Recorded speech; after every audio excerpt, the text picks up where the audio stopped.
વિદ્યાર્થી મિત્રો આપણે દ્રાવ્ય અને અદ્રાવ્ય પદાર્થની માહિતી મેળવી. તો આપણે જોયું કે દ્રાવ્ય પદાર્થોમાં ગ્લુકોઝ પાવડર છે, મીઠું છે, ખાંડ છે, રેતી દ્રાવ્ય પદાર્થ નથી, અદ્રાવ્ય છે, ખાદ્ય તેલ અદ્રાવ્ય છે અને લીંબુનો રસ દ્રાવ્ય છે. હવે જ્યારે બે પદાર્થ મિશ્ર થઈ જાય, ધારો કે આપણે જોઈએ કે મીઠું, તો મીઠું પાણીમાં મિશ્ર થઈ ગયું છે, તો મીઠું અને પાણીને છૂટું કેવી રીતે પાડવું, બરાબર. અને અહીંયા જ્યારે તેલ આ રીતે મિશ્ર થઈ ગયું હોય, તેલ પાણી સાથે મિશ્ર તો નથી પણ અંદર એકબીજા સાથે જોડાયેલા છે, તો આને કેવી રીતે અલગ કરવું એની આપણે પદ્ધતિ શીખીએ. એને કહેવામાં આવે છે અલગીકરણની પદ્ધતિઓ. અલગીકરણની પદ્ધતિમાં આપણે કે જે બે પદાર્થો પાણીમાં દ્રાવ્ય થઈ ગયા છે તેને અલગ કરીશું અને જે અદ્રાવ્ય છે પણ એકબીજા સાથે મિશ્રિત છે તેવા પદાર્થોને આપણે અલગ કરતાં શીખીશું. ઓકે, તો તેમાં સૌપ્રથમ હું એક મીઠુંને પાણીમાં ઓગાળી અને તેમાંથી પાણી અને મીઠુંને દૂર કરતાં આપણે શીખીએ. ઓકે, સૌપ્રથમ થોડું મીઠું એક બીકરમાં લઈશ. બીકરમાં લીધા પછી એનું સંતૃપ્ત દ્રાવણ બને. સંતૃપ્ત દ્રાવણ એટલે શું કે જેથી કરીને પાણીનું પ્રમાણ વધી ન જાય અને મીઠાનું પ્રમાણ પણ ના વધી જાય તે પ્રકારનું એક દ્રાવણ બનાવીશ.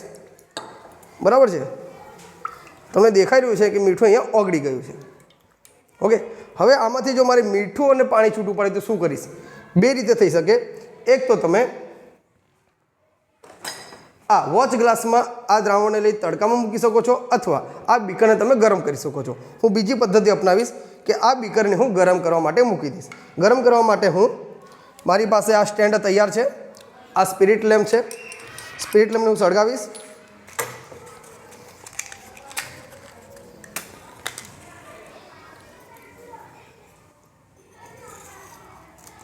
અને સ્પિરિટ લેમ્પની ઉપર હું મૂકીશ જાળી, તારની જાળી, અને એના પર જે મીઠું ઓગળી ગયું છે તેવું પાણી એના પર હું મૂકી દઈશ.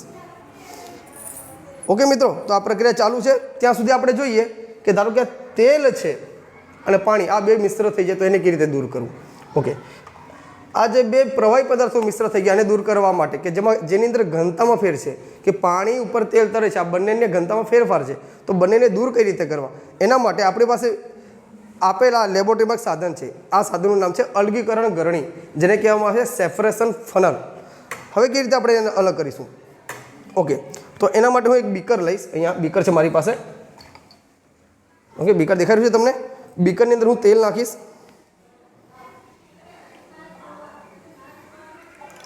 ઓકે, તેલ હું નાખી દીધું. ખાદ્ય તેલ મેં નાખ્યું છે અંદર. હવે અંદર હું નાખીશ પાણી.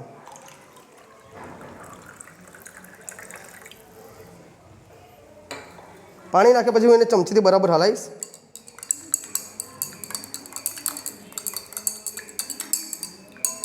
ચમચીથી હલાવ્યા પછી હું એને આ અલગીકરણ ગરણીમાં બંધ કરીશ. પહેલાં તો જોઈ લો કે કોક બંધ છે કે ખુલ્લો, અને આપણે એની અંદર નાખી દેવાનું છે આ રીતે.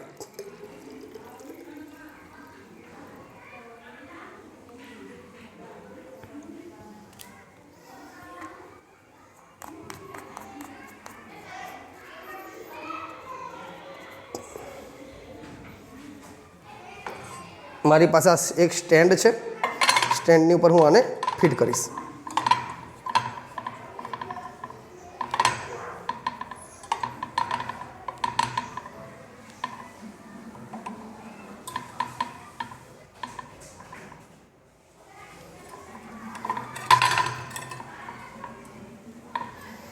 ઓકે, 5-10 મિનિટ સુધી આપણે એની રાહ જોઈશું. ઓકે વિદ્યાર્થી મિત્રો, જે અલગીકરણ ગરણી છે, સેપરેશન ગરણી, તેની અંદર આપણે શું મિક્સ કર્યું હતું? પાણી અને તેલ, કે જેની બંનેની ઘનતામાં ઘણો તફાવત છે.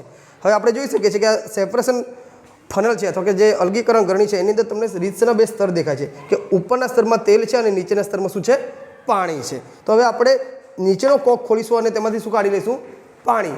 અને પછી ફરી એને બંધ કરીને બીજા કોકમાંથી શું કાઢી લઈશું? આપણે એનું તેલ. જો આપણે ધ્યાનથી જોજો. આપણે કોઈ એકદમ ધીરે ધીરે એનો કોક ખોલું છું.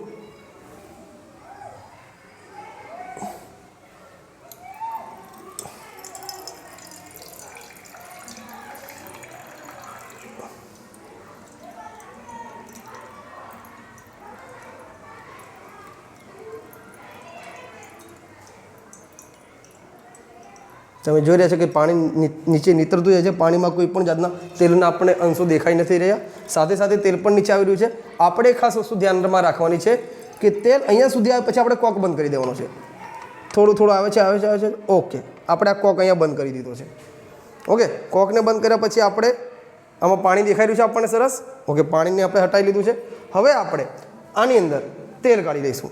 1 મિનિટ, તેલ આપણે અહીંયા છે જ એની વસ્તુ, આપણે તેલ આમાં કાઢી લઈશું.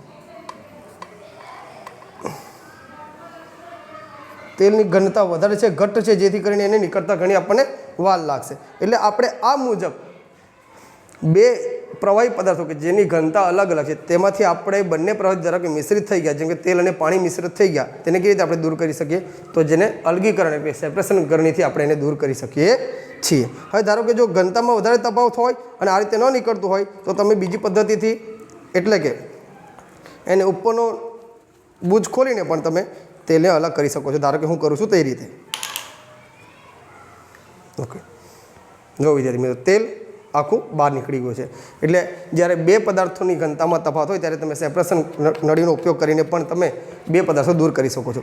આપણી બીજી પ્રક્રિયા જોતા હતા આપણે કે જેમાં 2 સાધનો એટલે 2 પદાર્થો કે જે દ્રાવ્ય છે, એટલે કે પાણીમાં મીઠું દ્રાવ્ય થઈ ગયું હતું. તો જો મેં દ્રાવણ બનાવ્યું હતું અને હવે પાણીને મેં ગરમ કરવા મૂક્યું હતું સ્પિરિટ લેમ્પ પર. તમે જોઈ શકો છો પ્રક્રિયા કે અહીંયા પાણી ઉકળવા માંડ્યું છે અને ધીરે ધીરે એની બાષ્પ જે તમે અહીંયા સાઈડ પર એની બીકરની દીવાલ પર ચોંટેલી તમને જોવા મળે છે. આપણે પાણીને ત્યાં સુધી ઉકાળવાનું છે કે જ્યાં સુધી પાણીનું પૂરેપૂરું બાષ્પીભવન થઈ ન જાય ત્યાં સુધી. જો વિદ્યાર્થી મિત્રો, આપણે પહેલાં જોયું તેમ ખાંડ અને મીઠું અને પાણી આપણે મિક્સ કર્યું હતું અને એમાંથી આપણે જ્યારે સંતૃપ્ત દ્રાવણને બર્નર પર ગરમ કરવા મૂક્યું તો હવે પાણી સંપૂર્ણ બાષ્પીભવન થઈ ગયું છે. અને પાણી ક્યાં જતું રહ્યું છે? તો કે પાણી જતું રહ્યું છે હવામાં બાષ્પીભવન થઈને, અને આપણી પાસે શું વધી ગયું છે? મીઠું. પાણી ક્યાં હશે?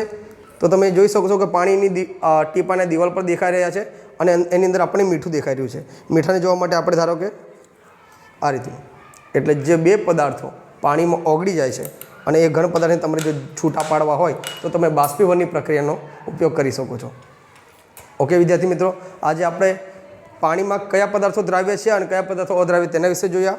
અને જે 2 પદાર્થોની ઘનતામાં તફાવત છે તેને કેવી રીતે છૂટા પાડી શકાય અને એક ઘન અને એક પ્રવાહી પદાર્થ જો મિશ્રિત થઈ ગયા હોય તો બાષ્પીભવનની રીતે કયા પદાર્થોને દૂર કરી શકાય તેના વિશે આપણે શીખ્યા.